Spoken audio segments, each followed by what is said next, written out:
Hello everyone and welcome to apti Guru. और एप्टी गुरु के जो वीकेंड स्पेशल सेशंस होते हैं वो प्रीवियस ईयर पेपर्स पे। तो इस बार हम डिस्कस करेंगे एक memory based paper LIC AAO 2023 का जो अभी फेब में हुआ है, उसका क्वांट सेक्शन हम डिस्कस करेंगे। ओके और एप्टी गुरु चैनल को सब्सक्राइब कर लो, बेल आइकन प्रेस कर दो, अपने फ्रेंड्स को ये वीडियो शेयर कर दो जल्दी से। और हम स्टार्ट करेंगे ये कंप्लीट मेमोरी बेस्ड पेपर जो हम क्वांट सेक्शन डिस्कस करेंगे पूरे का पूरा। तो चलो स्टार्ट करते हैं जल्दी से। फर्स्ट क्वेश्चन है there are two sets A and B. Set A contain 4 consecutive odd numbers and set B contains 3 consecutive even numbers. If third largest number of set A is 15 more than second largest number, इसको समझना पड़ेगा, चाहे even number हो चाहे odd number हो, उनमें difference 2 का होता है। कंसेक्यूटिव ऑड नंबर लो तो 2 का डिफरेंस होगा, जैसे 3 के बाद 5 आएगा, 5 के बाद 7 आएगा। चाहे कंसेक्यूटिव इवन नंबर लो, चाहे 4 के बाद 6, 6 के बाद 8, 2 का डिफरेंस होगा। So the difference will be 2। तो ये कहता है, यहां पे इसने कहा है ratio of smallest number of set A and set B is 11 and 6। मैं ये कर लेता हूं कि ये ए सेट है, ये बी सेट है, इनका जो स्मॉलेस्ट नंबर है वो 11x और 6x ले लेता हूं। तो ए सेट में कितने थे? 4 नंबर थे कंसेक्यूटिव ऑड नंबर थे। तो यहां पे 11x प्लस 2 होगा, 11x प्लस 4 होगा और 11x प्लस 6 होगा। ये 4 नंबर होंगे। और बी के जो सेट बी में है वो 3 कंसेक्यूटिव इवन नंबर है, तो 6x प्लस 2 होगा, 6x प्लस 4 होगा। ये नंबर है।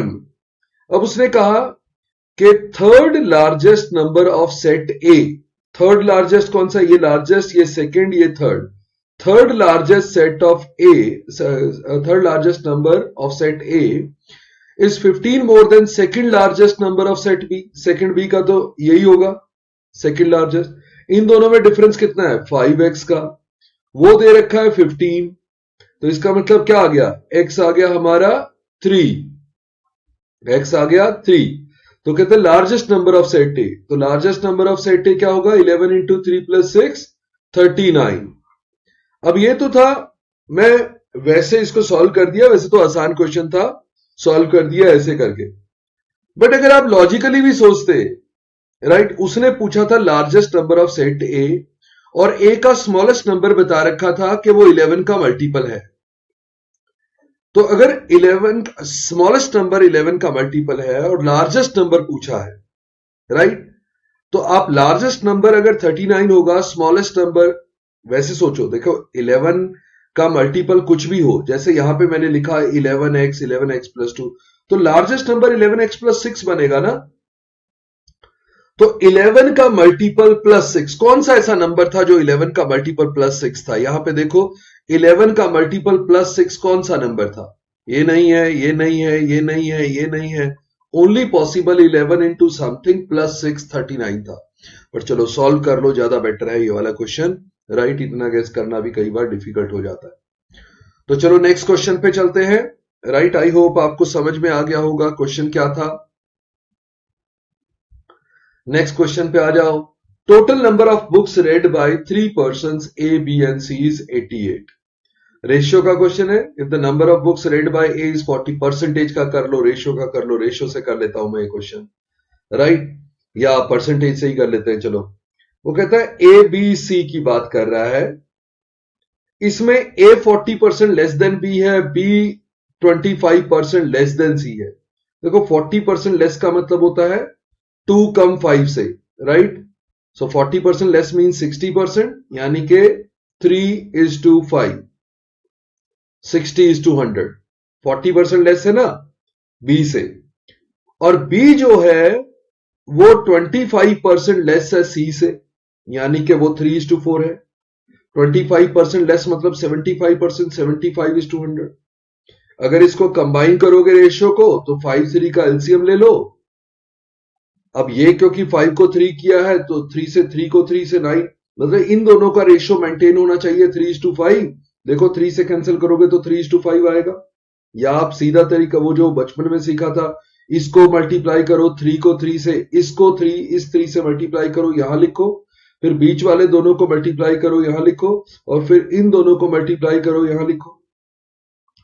वैसे देखना ये होता है ए और बी का रेशियो मेंटेन हो 3 और 5 का, और बी और सी का मेंटेन हो 3 और 4 का, राइट।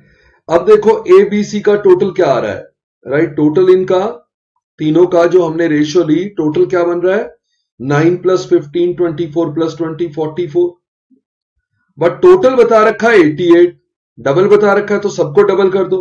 तो मतलब ए का हो जाएगा 18, बी का 30, सी का 40 और टोटल 88।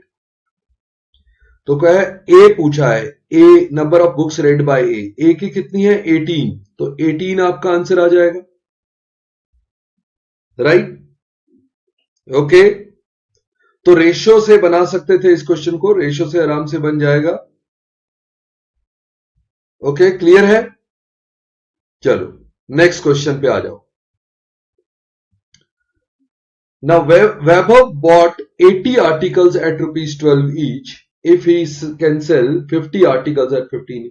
देखो ये टोटल कॉस्ट, टोटल सेलिंग अगर आप जल्दी से सेल कर सकते हो तो देखो, क्योंकि उसकी कॉस्ट जो है वो 80 इंटू 12 है, यानी कि उसकी टोटल कॉस्ट है 960। 12 इंटू 8 कर दिया 96, तो 960, 80 आर्टिकल है। अब सेलिंग प्राइस जो है वो ऐसे है कि 50 आर्टिकल तो उसने 15 रुपए के बेच दिए, और बाकी के 30 आर्टिकल, क्योंकि टोटल 80 थे ना, बाकी के 30 9 के हिसाब से बेच दिए। तो ये 750 प्लस 270, कैलकुलेट करो, 75 782 92, राइट, नहीं 1000, सॉरी 1020, राइट। तो क्या हो गया, अब हमारे पास 960 का खरीदा था, 1020 का बेचा, कितने का प्रॉफिट हो गया, 60 का प्रॉफिट। किस पे, 960 पे। कितना होता है ये, 1/16। 1/16 कितना होता है, 6.25%। हमने 1/16 तो याद कर रखा होता है, अदरवाइज इसको 1/16 इंटू 100 कर दो, 100 को 16 से डिवाइड करो, 6.25 आ जाएगा। ओके, तो टोटल कॉस्ट 960 बन रही थी, टोटल एसपी 1020, यानी 60 का प्रॉफिट और 960, 1/16 का प्रॉफिट है। Okay, good. नेक्स्ट क्वेश्चन पे आ जाओ। अब ये था आपका डीआई का, ओके, डीआई का सेट है, लाइन ग्राफ पे है। तो वैसे तो ये सिंपल सेट था, अगर वैल्यूज ठीक से लिख लो। इसमें वैल्यूज में गैप देखोगे तो 15-15 का है, तो एक लाइन 3 को रिप्रेजेंट कर रही है।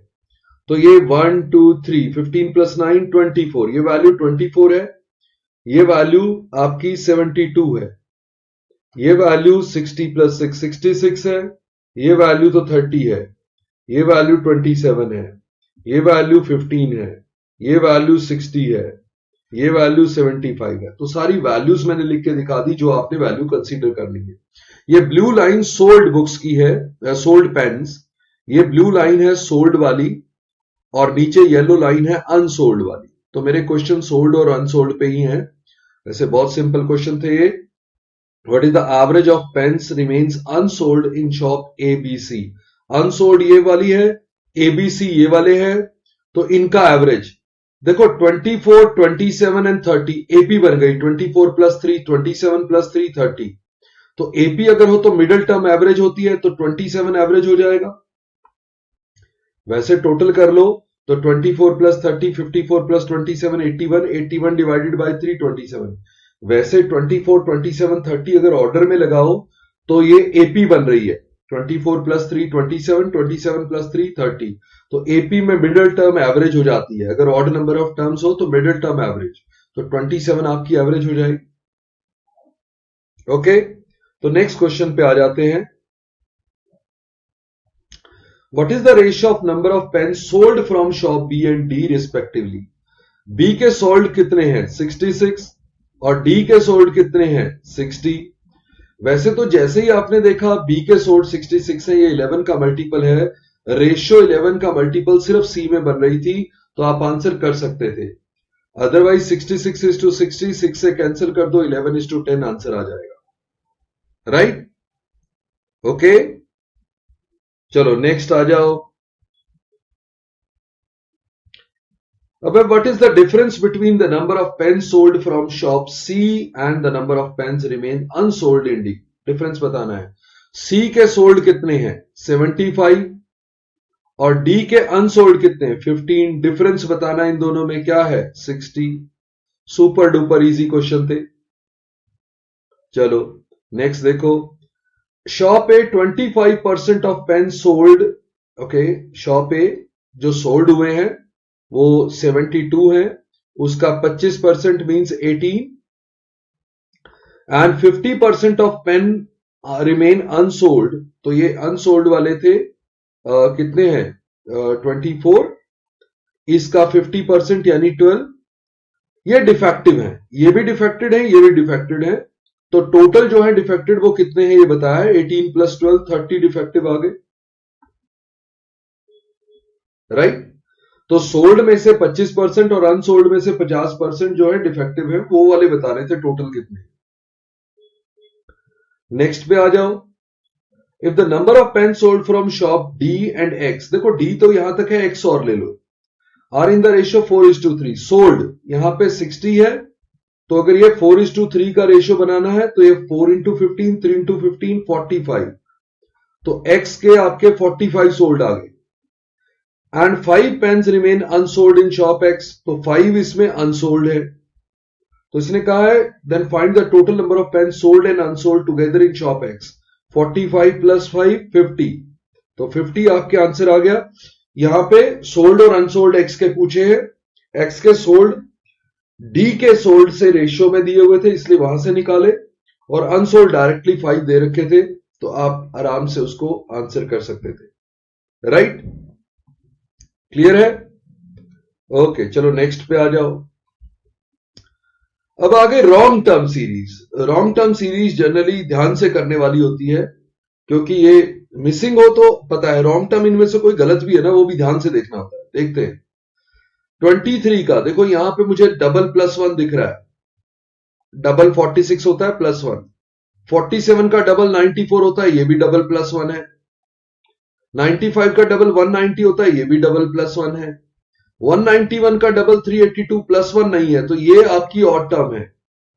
और वैसे भी अगर आप ध्यान से देखते हैं तो सारी ऑड टर्म थी, ये इवन थी। 382 अकेली इवन थी, तो चांसेस इसके ज्यादा थे ऑड होने के, बाकी सारी टर्म्स ऑड ऑड ऑड। जरूरी नहीं है कंसेप्ट काम करे, आपको लॉजिक देखना चाहिए, बट चांसेस हाई इसके थे कि 382 ही अलग टर्म हो, ऑड हो, रॉन्ग टर्म, राइट। चलो नेक्स्ट पे आ जाओ, फिर से रॉन्ग टर्म का है। अब देखो छोटे नंबर यहां से शुरू करते हैं। यहां 5 का डिफरेंस है, 10 का डिफरेंस है, 15 का डिफरेंस है, 20 का डिफरेंस है, 25 का डिफरेंस नहीं है, तो 110 आपकी रॉन्ग टर्म है। तो यहां होना चाहिए था 117। वैसे देखो लास्ट डिजिट 2 7, फिर 7, फिर 2, फिर 2, फिर 7, जो भी 7 आना था यहां पे, फिर 7, तो लास्ट डिजिट सिर्फ 2 और 7 ही थे। ओके बट चलो करके देखना है, लॉजिक जरूर पहचानना है। तो 110 हमारी ऑड टर्म थी, 117 होना चाहिए था, ताकि यहां पे 25 का डिफरेंस बन जाता और फिर आगे 30 का डिफरेंस बन जाता। ये देखते हैं प्रोडक्ट, देखो यहां पे ×3 दिख रहा है, यहां पे ×2, यहां पे ×4, मैं इधर से इधर जा रहा हूं, यहां पे ×5, यहां पे ×6 के करीब है, 7 × 6 42 होता है, तो ×6 के करीब, तो इधर को जा रहा है। तो ये ×6 ×5 ×4 यहां 3 होना चाहिए था, मतलब ये गलत लग रहा है। तो 18 की जगह यहां अगर 12 होता तो 12 × 3 हो जाता, मतलब ये वाली टर्म ×2 हो जाती और ये वाली टर्म ×3 हो जाती, तो ठीक हो जाता। तो 18 आपकी गलत टर्म है। देखो 6 के बाद अगर 12 लिखते तो ×2 होता, 12 के बाद 36 आता तो ×3 होता, 36 के बाद 144 था तो ×4, ये ठीक हो जाता, मतलब ×2 ×3 ×4। बट वो 18 लिखा हुआ था तो वो गलत था, 18 की जगह 12 आता तो करेक्ट हो जाता, right. 18 is the wrong term. Next पे आ जाओ, यहां पे ओके 14 20, 26, 2653। ओके, देखो डिफरेंस लिख के देख लेते हैं। 6, 6, 27, 53 एंड 134 कितना हो गया? 50, 80, 81। ये कितना हो गया? 13 to 43। अच्छा देखो, ये डिफरेंस है, ये 3 की पावर नहीं है, या ऐसे कह लो कि डिफरेंस 3 गुना हो रहे हैं। डिफरेंस 3 गुना, तो यहां पे अगर 9 का डिफरेंस होता, यानी कि यहां पे अगर 17 होता, तो यहां पे अपने आप 3 का बन जाता। तो 3 इंटू 3 9, 9 इंटू 3 27, 27 इंटू 3 81। यानी कि 20 की जगह अगर 17 होता तो सब कुछ ठीक आ जाता। देखो सीरीज होती 14, 17, 26, 53 ऐसे होती, तो ये 3 का डिफरेंस होता, ये 9 का, ये 27 का। जो डिफरेंस है वो 3 से मल्टीप्लाई होते, तो अगला डिफरेंस 81 का है ही। ओके, तो सीरीज में जो वो है 20 गलत था, उसकी जगह 17 आना चाहिए था। क्लियर है ना? कोई डाउट हो तो इस पे आप कमेंट भी बाद में कर सकते हैं, तो मैं अगर कोई डाउट होगा तो उसको रिप्लाई कर दूंगा कमेंट सेक्शन में। राइट, अपना डाउट जरूर पोस्ट कर देना। चलो नेक्स्ट पे आ जाओ। अब देखो 400, 689, 289 का डिफरेंस है। राइट, मैंने 289 जल्दी लिख दिया क्योंकि ये 17 का स्क्वायर है, मुझे पता है। यहां पे देखूं तो ये कितना है? 689 और 1079, ये हो गया आपका 90, 390 का डिफरेंस लग रहा है मुझे। ओके, यहां पे 500 का डिफरेंस लग रहा है, बट ये तो क्यूब नहीं बन रहे। आगे देखे, ये कितना डिफरेंस लग रहा है? स्क्वायर नहीं बन रहे। 15 और 9, ये 800। ओके, 41, ये तो स्क्वायर है। ये कितना है? 24 एंड 33, 9, 61, ये भी स्क्वायर है। अच्छा, ये 31 का स्क्वायर है, ये 29 का स्क्वायर है, ये वाला जो था वो 17 का स्क्वायर था। तो या तो ये ऑड नंबर होंगे, 17, 19, 21 नहीं, प्राइम नंबर हो सकते हैं। तो अगर ये 19 का स्क्वायर यहां हो, यानी कि 361 हो इसकी जगह, तो 361 ऐड करते तो कितना आ जाता? 9, 1, 10, 0, 8 एंड 6, 14, 1, 15 और ये 10। मतलब अगर इसकी जगह ये आता तो नेक्स्ट डिफरेंस कितने का आ जाता? 529, वो 23 का स्क्वायर होता। तो ये ऑड नंबर्स के स्क्वायर्स का डिफरेंस है, 17 का स्क्वायर, 19 का स्क्वायर, 23 का स्क्वायर। तो इसमें 1079 टर्म जो है वो रॉन्ग है, उसकी जगह 1050 होती तो ये सब ठीक हो जाता। राइट, जो डिफरेंसेस हैं वो स्क्वायर्स के आ जाते, ऑड नंबर प्राइम नंबर के स्क्वायर्स के। 17, 19, 23, 29, 31 उनके स्क्वायर के डिफरेंस आते। ओके, चलो नेक्स्ट पे आ जाओ। 64 एंड 72, 8 का डिफरेंस है, यहां पे 27 का डिफरेंस है, ये तो क्यूब दिख रहे हैं। यहां पे 64 का डिफरेंस है, ठीक है, ये 2 का क्यूब था, ये 3 का क्यूब है, ये 4 का क्यूब है। आगे 5, 1, 2, 5, ये 5 का क्यूब है। यहां पे 6, 2, 1, ये 6 का क्यूब है। तो यहां पे डिफरेंस है 3, 4, 5, ये गलत है।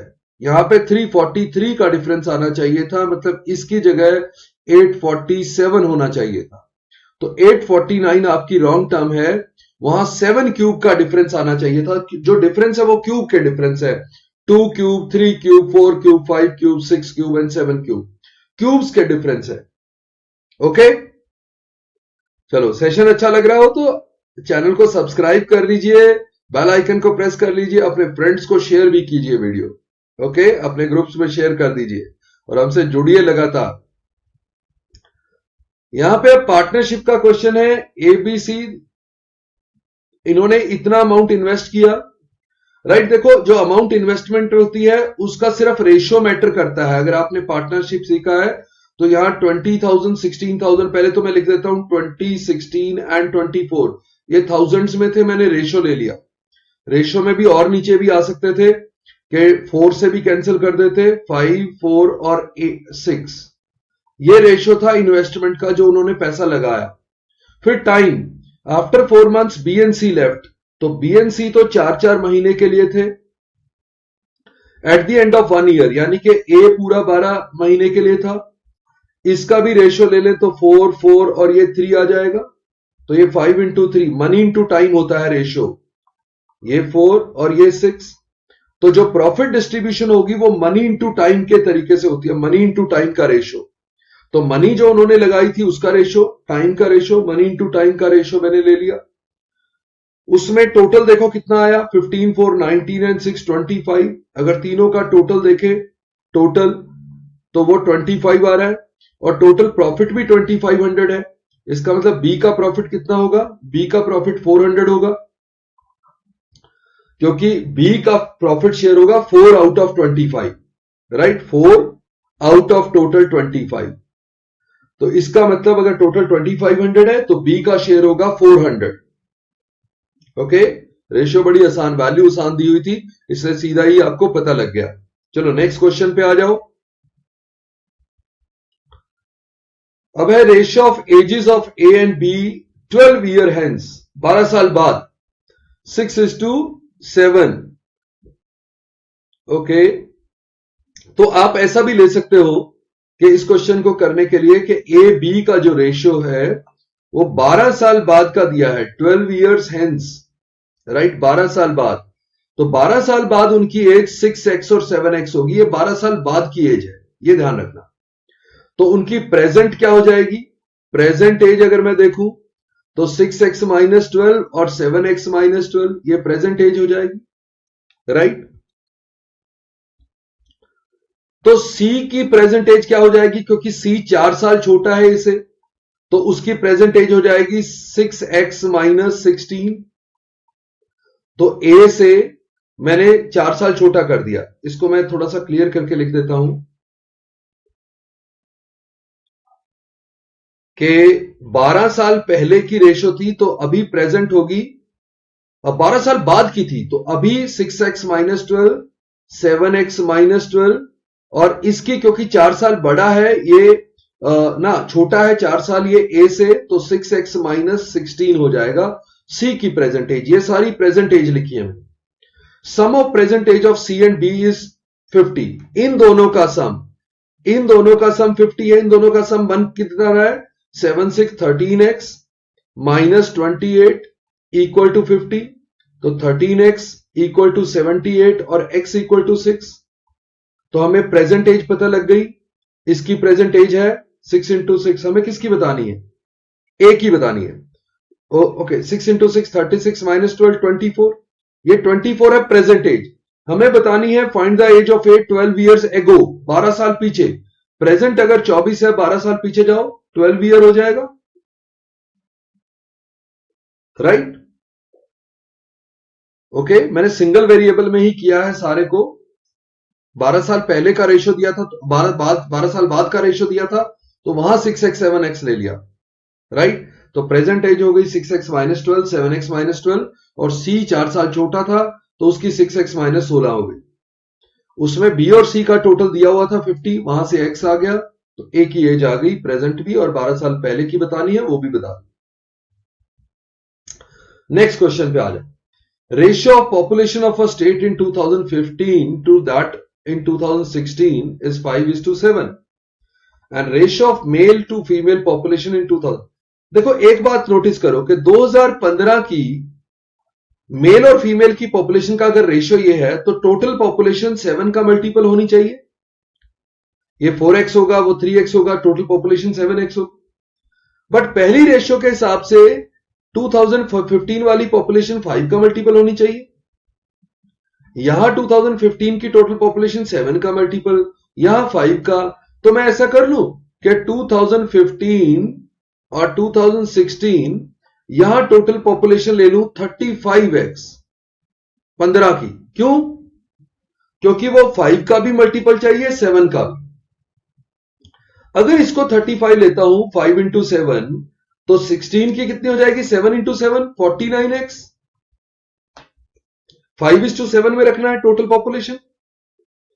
अब इसमें से 2015 का मेल और फीमेल देखो तो 4:3 में है, 7 पार्ट्स में डिवाइड करो तो 1 पार्ट 5 हो गया, 4 इंटू 5 20 एंड 3 इंटू 5 15। ये 4:3 में डिवाइड हो गए मेल और फीमेल, राइट? क्लियर है? While female population of the state remain same in both the year. देखो फीमेल तो अगर यहां 15 है तो यहां भी फीमेल 15x है, इसका मतलब यहां 34x हो गया। मुझे बताना क्या, what is the ratio of male to female in 2006, ये बताना है। तो ये क्या हो गया, 34:15, राइट? आसान है ना? देखो मैंने रेशियो में सिर्फ ये चेंज किया कि 2015 की मेल टू फीमेल रेशियो अगर 4:3 है तो टोटल 4 एंड 3 7 होनी चाहिए, मतलब टोटल 7 का मल्टीपल। उधर 2015:16 में 5:7 दिया, वहां दिया 2015 की पॉपुलेशन 5 का मल्टीपल, तो मैंने 7 और 5 दोनों का मल्टीपल यानी कि 35x ले लिया 2015 की पॉपुलेशन को।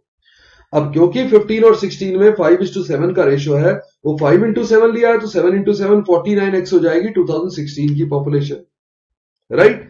क्योंकि इन दोनों का रेशियो 5:7 होना चाहिए, बट इन दोनों का रेशियो 4:3 होना चाहिए,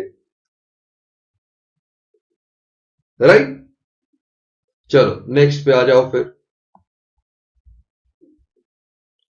अब पाई चार्ट आ गया आपका, और पाई चार्ट भी, पाई और टेबल दोनों दिए हुए हैं।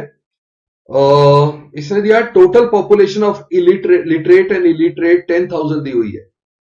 ये जो है इस पाई चार्ट का टोटल 10,000 है। इसका मतलब ये जो ए होगा ये 13,000 होगा ना, 10,000 है ना, 1300 होगा, ये होगा 2100 होगा, ये 1900 होगा। मतलब ये मैं वैसे लिख रहा हूं, उसकी जरूरत नहीं है, मैं सिर्फ थोड़ा आइडिया दे रहा हूं कि आपका ये जो सबका टोटल आपको वैल्यूज पता है। और सबसे बड़ी बात, अगर ये देखो ए का लिटरेट और इलिटरेट का टोटल 7 6 का 13 बन रहा है और टोटल 1300 है, इसका मतलब लिटरेट और इलिटरेट अगर यहां लिखूं तो यहां 700 और 600 ही होंगे। यहां टोटल देखो 21 बन रहा है और यहां 2100 टोटल है, इसका मतलब ये 1100 और 1000 ही होगा। यहां पे 19 टोटल है, यहां भी 1900 है, तो ये कितना आसान दिख रहा है। लिटरेट और इलिटरेट लिख रहा हूं मैं हर एक के। तो डी में 2700 टोटल है, यहां 9 है, तो 3 टाइम्स 27, 5 इंटू 3 1500, 4 इंटू 3 1200। देखो 5-4 का रेशियो भी हो गया और टोटल 2700 भी हो गया। अब यहां टोटल 8 है और यहां टोटल 2000 है, तो 8 इंटू 250 होता है, तो 5 इंटू 250 हो गया और 3 इंटू 250 हो गया। देखो 5:3 8 पार्ट्स 2000 है, तो 1 पार्ट हो गया 250 का, तो 5 पार्ट 1250 और 3 पार्ट 750। तो लिटरेट और इलिटरेट तो मैंने सारी पॉपुलेशन कैलकुलेट कर ही दी है, तो अब तो आंसर सीधे देते जाओ आप। Ratio of literate of D to illiterate of E, literate of D to illiterate of E क्या रेशियो है? 1500 750 का डबल है, राइट? 2:1, राइट? 2:1 आंसर होगा।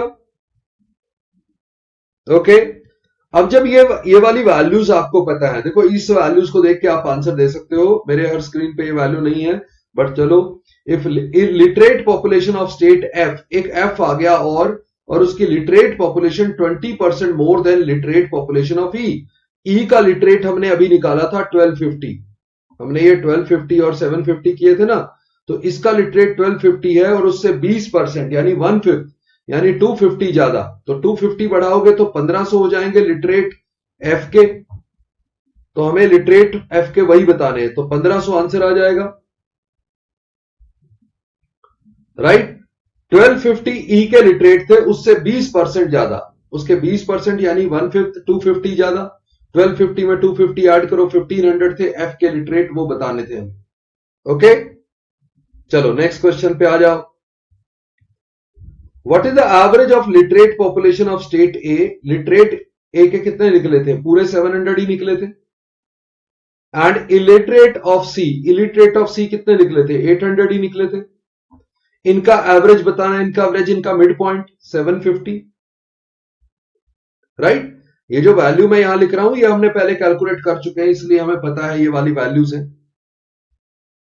ओके, नेक्स्ट पे आ जाओ।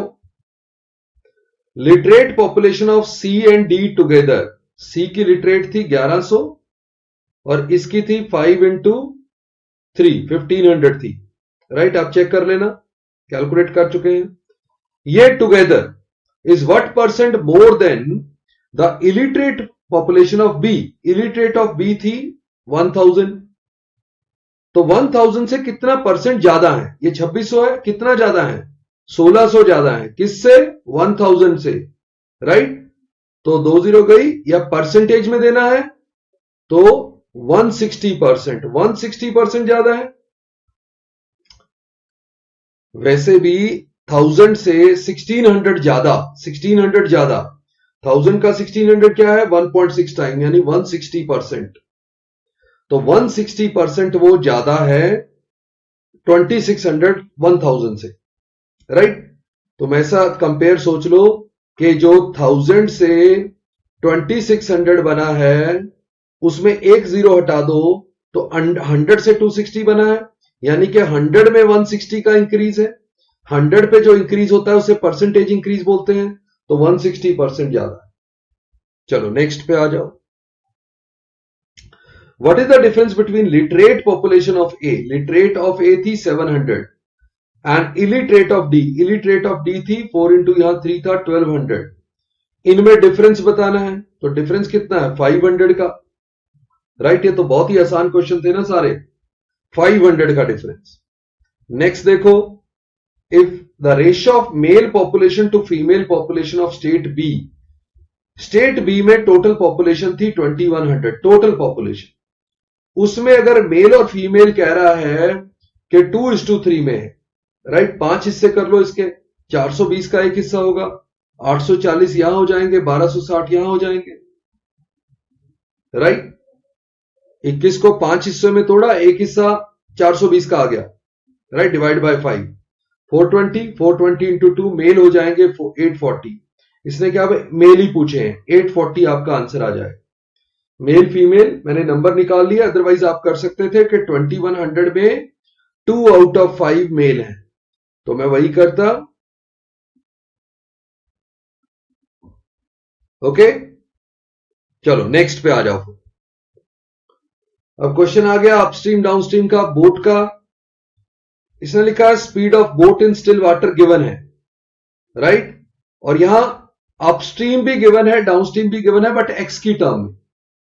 आपको पता है कि डाउनस्ट्रीम जो होता है वो b प्लस एस है, अपस्ट्रीम जो है b माइनस एस है। b बोट की speed in still water, S stream की स्पीड। तो अगर मैं इनको ऐड कर दूं, दोनों को, इन दोनों को ऐड कर दूं, यानी d प्लस यू कर दूं, तो आपका स्ट्रीम कट जाएगा और इक्वल टू क्या आ जाएगा? 2b, यानी कि इन दोनों को ऐड करूं तो 2b आता है। बस इसी को यूज करेंगे हम, क्योंकि बोट की स्पीड इन स्टिल वाटर हमें पता है। तो डाउनस्ट्रीम स्पीड थी हमारी x प्लस 9 का डिस्टेंस था 7 की स्पीड पे, और x का डिस्टेंस अपस्ट्रीम में था 8 आवर्स में। राइट, x प्लस 9 7 आवर्स में, x 8 आवर्स में, तो ये दोनों स्पीड आ गई downstream upstream. Right, distance by time, distance by time. तो टोटल स्पीड 2b बननी चाहिए, और b स्पीड दे रखी है 6, तो 6 इंटू 2 12। राइट, ये बोट की स्पीड इन स्टिल वाटर आपको दे रखी है, तो इसीलिए मैं 2 इंटू 6 कर रहा हूं 12। तो ये आपका लीनियर इक्वेशन बन गया। अगर मैं 56 करता हूं, 8x एंड 7x 15x आ जाएगा, और 8 इंटू 9 72 आ जाएगा, इक्वल टू 12। तो 15x इक्वल टू 12 इंटू 56 कितना होगा? 12 6 72, 12 5 60 एंड 7 और माइनस 72, यानी कि x आ गया 600 बाय 15 विच इज 40। तो हमें x ही बताना था, डिस्टेंस बताना था नहीं, हमें बताना था डाउनस्ट्रीम डिस्टेंस, वो है x प्लस 9। डाउनस्ट्रीम डिस्टेंस है x प्लस 9, तो हमारा x आया 40 प्लस 9, यानी कि 49 is the correct answer. Right, ये ध्यान से, अभी मैं आंसर अगर 40 ऑप्शन में होता तो मैं मार्क कर देता। राइट, बट उसने डाउनस्ट्रीम डिस्टेंस पूछा था, तो डाउनस्ट्रीम में डिस्टेंस x प्लस 9 था, तो 40x निकला है, बट x प्लस 9 49 होगा। ओके, चलो नेक्स्ट क्वेश्चन पे आ जाओ। अच्छा था ना क्वेश्चन। नेक्स्ट पे आओ। तो a man invest X amount in scheme A for 2 years at simple interest and X plus 1000 in scheme B for 3 years simple interest. Both the scheme provide 20% rate of interest and difference between the interest from both scheme is 1400. पहली बात तो जो simple interest होता है वो होता है R into T percent of the principal, R into T percent of principal. यानी कि जो एक्स अमाउंट है उस पे 2 साल टाइम है और 20% रेट ऑफ इंटरेस्ट है, तो 2 इंटू 20 40% मिलेगा, राइट। एक्स अमाउंट पे आपको 40% इंटरेस्ट मिलेगा और x प्लस 100 पे 3 साल 20% यानी 3 इंटू 20 60% मिलेगा। x प्लस 1000 पे आपको 60% मिलेगा। इन दोनों में डिफरेंस जो दे रखा था वो 1400 रुपए दे रखा था, एक क्वेश्चन में दे रखा है। तो मैं यहां पे एक जीरो इससे कैंसिल कर देता हूं, एक जीरो इससे कैंसिल कर देता हूं और ये 10 यहां ले जाता हूं, एक जीरो राइट साइड पे लगा दी मैंने, राइट। ये 10 यहां पे कॉमन लेके नीचे से राइट साइड पे मल्टीप्लाई हो गया, यानी दोनों तरफ 10 से मल्टीप्लाई कर दिया, ओके। और ये ऊपर 6 और 4 में भी 2 कॉमन है, तो 2 भी कॉमन ले सकते हो, 2 इंटू 3 2 इंटू 2 और 2 से कैंसिल कर दो, ये 7000 आ गया। इसका मतलब अब हमारे पास बचा 3x minus 2x, x plus 3000 is equal to 7000। तो x क्या आ गया 4000। तो आंसर क्या आ गया, x पूछा है उसने x पूछा है तो आंसर है 4000, राइट, ओके। इजी था ना।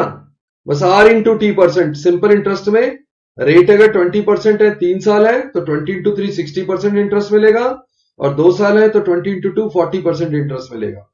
तो x पे 40% मिल रहा था और x प्लस 1000 पे 60%, उनमें डिफरेंस था 1400 का, तो x आ गया।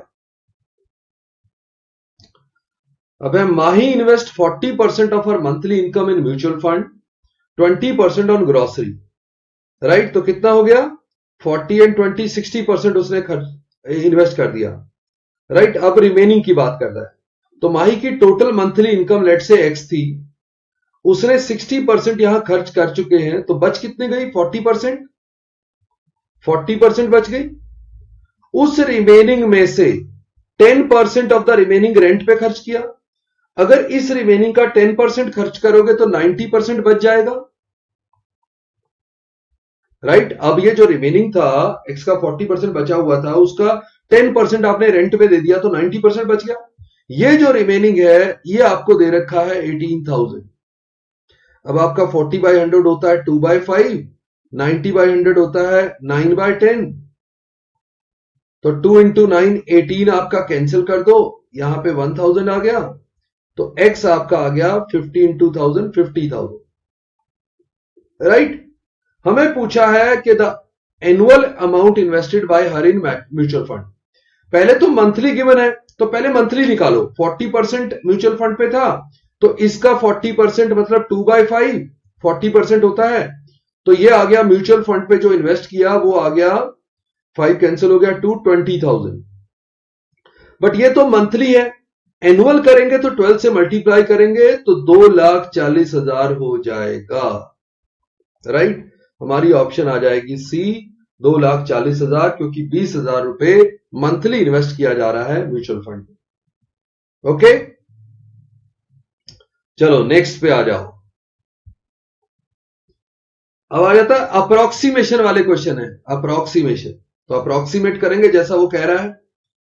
इसको हम लेंगे 306 डिवाइडेड बाय, इसको ले लेते हैं 18, राइट, 18 ही ले लेते हैं, इसको 15 और ये 95, तो 3 इंटू 5 3 इंटू 6 6 से इसको कैंसिल कर दो, 6 इंटू 5 6 इंटू 1 51 इंटू 5 255 और उसमें 95 ऐड कर दो, इसमें से 5 इसको दे दो, 100 पूरे हो गए, 250 ऐड करो 350 आ गए, राइट। अप्रोक्सीमेट लेके चल रहा हूं बिल्कुल, जो वो चाहता है। 305.89 है, राउंड फिगर 306 लिया, 17.77 है, राउंड फिगर 18 ले लिया, ओके। तो जैसा वो चाहता है मुझे वैल्यू को कैलकुलेट करना, वैसे ही कैलकुलेट कर रहे हैं। ये अप्रोक्सीमेशन होती है, ये आपका एक्चुअल आंसर कभी भी एक्सपेक्टेड नहीं होता। जो जो इस तरह से आंसर आएगा वो ऑप्शन में होता है। ओके, तो चलो नेक्स्ट क्वेश्चन पे चलते हैं। फिर से अप्रोक्सीमेशन है, इसको मैं 1250 मानूंगा और ये 720 into 3 divided by 8 equal to, यहां जो है ये वाली वैल्यू को भी लेफ्ट पे ले आओ, माइनस कर दो 230। तो ये बताना है मुझे। तो यहां 8 इंटू 90 हो गया, 90 इंटू 3 270, 270 एंड 230 500 माइनस के हो गए। 1250 में से 500 माइनस करना है, कितना आएगा 750, right. 750 would be the correct answer. Okay, आसान होते हैं कैलकुलेशन में, आपको थोड़ा सा बस स्मार्टली चलना होता है और थोड़ा वैसे प्रैक्टिस करेंगे तो फास्ट हो जाते हैं कैलकुलेशन। नेक्स्ट क्वेश्चन पे आ जाओ। 48 plus 28% of 1150 equal to x% of 1480, ये है। मैं इसको 50 इंटू 2, 50 से यहां कैंसिल करोगे तो 23 आ गया, 2 से 14 आ गया, 14 इंटू 3 42, 14 टू 28 एंड 4, इसमें 48 ऐड करोगे तो 370 आ गया। मेरा बन गया 370 is equal to X by 100 into 1480। एक जीरो से कैंसिल कर दो, 37 इंटू 4 आ गया, 37 का डबल 74 का डबल 148। तो x कितना आ गया, ये 4 से भी कैंसिल कर दो 25, तो x आ गया 25, राइट। 25 को लेफ्ट पे ले आओगे, x इक्वल टू 25। ओके, चलो नेक्स्ट पे आ जाओ। आप ये कैलकुलेशन पर थोड़ी फास्ट करोगे, अप्रोक्सीमेशन में कुछ नहीं है, कुछ समझने वाली चीज ज्यादा नहीं होती। बॉड मास आपको पता होना चाहिए, पहले आप ऑफ करेंगे, ऑफ का मतलब मल्टीप्लाई होता है, बट ऑफ डिवाइड से पहले होता है। ओके, बॉड मास में ऑफ की प्रायोरिटी पहले होती है, तो ऑफ पहले कैलकुलेट होता है। चलो फिर, अब मेरे पास है 928, ये वैल्यू डिवाइडेड बाय 13, इसको लिया 13 into 104 whole divided by 30, right. तो 13 इंटू 8। अब मैं देखता हूं कि 30 को, देखो 30 को अगर यहां 30 इंटू 3 अप्रोक्सीमेट 31 आ जाएगा, 30.9 समथिंग आएगा 31 के पास। 31 इंटू 8 क्या होगा, 8 इंटू 1 8 3 24, यानी कि 247 should be the nearest answer. आप वो 31 ना लेके 30.9 कुछ लेते तो वो 247 पॉइंट कुछ आ जाता। 2 आप अप्रोक्सीमेट पे ध्यान दिया करो, क्योंकि देखो 247 के नियरेस्ट आंसर और कौन सा होगा, 262 जाके, इतना चेंज नहीं आता, इतना डिफरेंस नहीं आता। हम 1-2 के ही एरर पे रहते हैं, तो वो हमें दिख जाता है कि कौन सा आंसर देना चाहिए, राइट। चलो नेक्स्ट पे आ जाओ।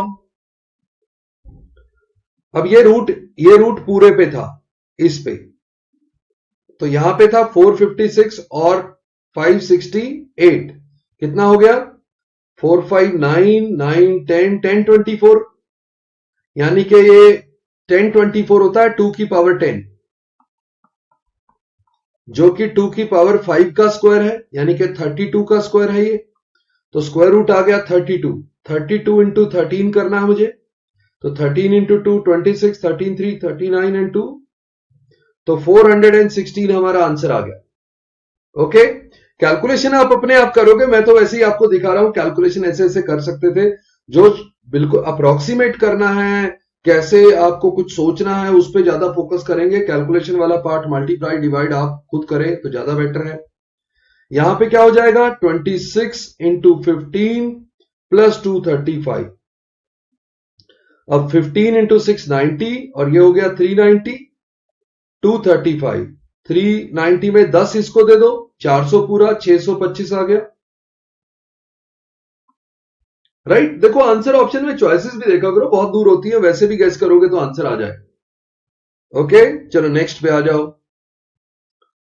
अब टाइम एंड वर्क का पाइप्स एंड सिस्टम का क्वेश्चन है।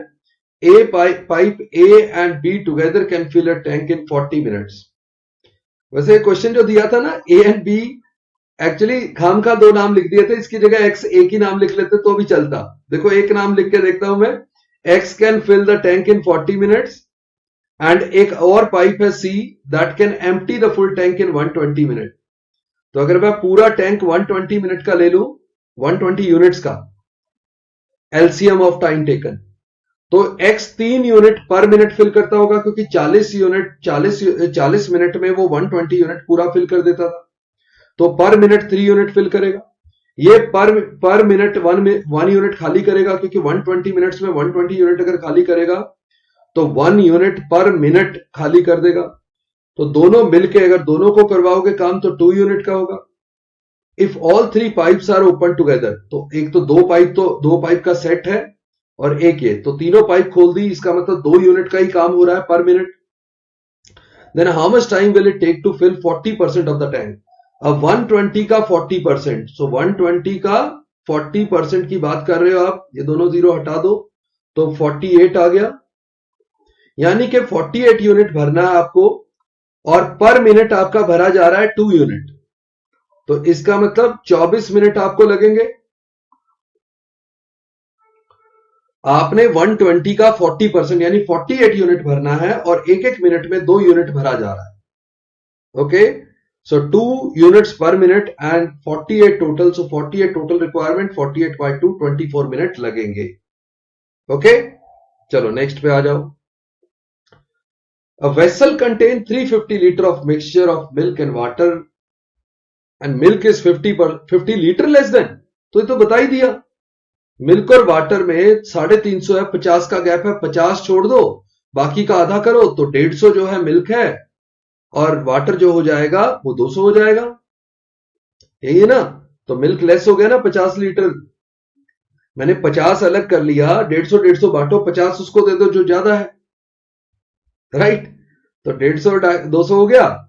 A y liter of the mixture is taken out from the vessel and replaced with 40 liter of milk, so that the ratio of milk to water in the vessel become 1:1। देखो mathematically यहां भी कर सकते थे कि आपने y निकाल दिया, फिर 40 लीटर मिल्क डाल दिया, राइट, बट y निकालोगे, सॉरी y वाटर नहीं निकल रहा, y निकाल रहे हो टोटल में से, मतलब सॉल्यूशन का दोनों एक जैसे जाएंगे। तो ज्यादा आसान तरीका होगा कि आप ये सोचो कि इसमें से जब आपने y लीटर निकाल दिया, उसके बाद भी रेशो, कभी भी रिमूवल पे रेशो चेंज नहीं होता, तो मिल्क वाटर का रेशो अभी हमारे पास है 3:4, तो ये बाद में भी 3:4 रहेगा निकालने के बाद। लेट्स से वो y लीटर निकालने के बाद ये 3x और 4x हो गए, और इसमें आपने 40 लीटर मिल्क डाल दिया, राइट, और अब ये 1:1 हो गए, इसका मतलब ये इक्वल हो गए, तो 4x minus 3x, x 40 litre आ गया, यानी कि जो आपने 3x और 4x टोटल 7x ये डाला था, ये आपका मिल्क और वाटर बचा था। आप इसमें कह भी सकते हो कि 3x मिल्क बचा था, यानी कि 120 मिल्क बचा था आपका, और 4x वाटर बचा हुआ था, यानी कि 160 वाटर बचा था। तो आपका y लीटर रिमूवल के बाद आपका सॉल्यूशन 280 लीटर बच गया था, और इनिशियली आपका सॉल्यूशन 350 था, 350 में से 280 बचा था, यानी कि 70 लीटर रिमूव किया था। उसने यही पूछा है कि वैल्यू ऑफ y बताओ कि कितना रिमूव हुआ था, राइट। आई बात समझ में? एक बार दोबारा बता देता हूं, मुझे लगता है कई लोगों को यह मुश्किल लगता है। देखो हमें मिल्क और वाटर शुरू में पता लग गया था 350 लीटर में से, जब उसने 50 लीटर का डिफरेंस बताया तो हमें यह पता लग गया था कि ये 150 है और ये 200। तो आप इसमें सोचो कि ये रेशियो है 3:4 की, राइट। क्या होता है कि इसमें से आपने y लीटर जब आपने निकाला तो रेशियो चेंज नहीं होती, यानी कि मैं कह रहा हूं आफ्टर रिमूवल ये बच गए 3x और 4x, राइट। अब क्या आपने उसकी जगह 40 लीटर मिल्क डाला, और ये कहता है 1:1 हो गए, दोनों इक्वल हो गए, यानी कि 3x plus 40 equal to 4x। तो x कितना आ गया? 40। जैसे ही x 40 आया, आप ये कर सकते हो कि ये 120 है, ये 4 into 40 160 है, या टोटल कह लो कि आफ्टर रिमूवल टोटल 7x था, यानी कि 7 into 40 आफ्टर रिमूवल 280 बचा था, 7x बचा था ना, 7 into 40 280, और पहले बिफोर रिमूवल ये 350 टोटल था दोनों का। तो 350 में से कितना निकाला होगा, 280 बचा तो 70 निकाला होगा, तो y की वैल्यू 70 होगी, राइट। उसने यही पूछा था। चलो नेक्स्ट पे आ जाओ। The length and breadth of a rectangle field are 200 and 100। मैं रेक्टेंगल हमेशा साथ साथ बना लेता हूं, तो यहां पे हमारा 200 है और 100 है, राइट। विजिबल है ना सारा आपको? हाँ। तो if two paths 10 metre wide each are perpendicular to each other inside the field, okay. तो वो कर रहा पाथ, हमें पता है कैसे होते हैं वो पाथ। यहां बना दो एक पाथ और एक परपेंडिकुलर इसको बनाओगे तो यहां बना दो, राइट। तो ये 10 मीटर विड्थ के हैं। तो आप देखो इसका वैसे एरिया देखो कितना होगा। देखो इस पाथ की, जो ये वाला पाथ है जो मैं यहां हाईलाइट कर रहा हूं अभी, इसका एरिया होगा 100 इंटू 10, क्योंकि इसकी जो हाइट है ये वाली है वो 100 है और यहां पे विड्थ है वो 10 है, राइट। लेंथ इंटू 100 इंटू 10 हो गया। दूसरी साइड अगर मैं यहां एरिया लू, इसको लू पूरे को, तो ये एरिया होता 200 इंटू 10। बट जब मैंने ये दो एरिया लिए, बीच में एक पार्ट कॉमन आया, ये जो बीच में मैंने डार्क कर दिया, ये पार्ट कॉमन आया दोनों में, तो ये पार्ट दोनों में काउंट हो गया, विच इज 10 बाय 10। तो मेरा टोटल एरिया एक्चुअली था 1000 प्लस 2000, 3000 माइनस 100, 2900। टोटल एरिया 2900 था, राइट। 2900 metre square. और उसने कहा 3 रुपए स्क्वायर मीटर पे पाथ करना है, तो इंटू 3 कर दो, यानी कि कॉस्ट जो आएगी वो 8700 आ जाएगी। Cost of paving the path कह रहा है, तो 3 रुपए पर स्क्वायर मीटर का खर्चा है और 2900 मीटर स्क्वायर उसका एरिया है, इंटू 3 कर दो, राइट। तो 8700 आपका टोटल कॉस्ट आ जाएगा। तो ये आज आपके 35 क्वेश्चन थे इस पूरे LIC के मेमोरी बेस्ड क्वेश्चन जो अभी फैब में हुआ था, राइट। सेशन अच्छा लगे तो लाइक और शेयर जरूर करना, अपने फ्रेंड्स को शेयर किया करो और FT गुरु चैनल को सब्सक्राइब कर लो, बेल आइकन को प्रेस कर दो, राइट। और नीचे डिस्क्रिप्शन में जो लिंक दे रखे टेलीग्राम और इंस्टाग्राम पे, उसमें भी आप हमसे कनेक्ट हो जाओ। टेलीग्राम जरूर ज्वाइन कर लो, वहां पे PDFs भी मिल रही हैं आपको, ओके। तो see you in the next session, bye bye, नमस्ते, जय हिंद।